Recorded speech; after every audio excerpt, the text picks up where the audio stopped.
Assalamu alaikum. In this video, how to move layer in Photoshop.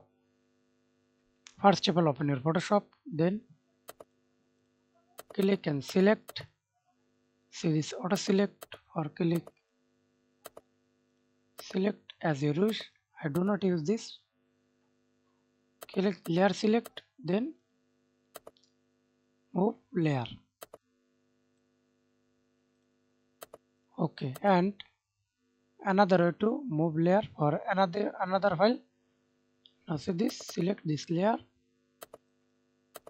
click and drag it for another file. Best way, click and drag it. Now see this, move layer.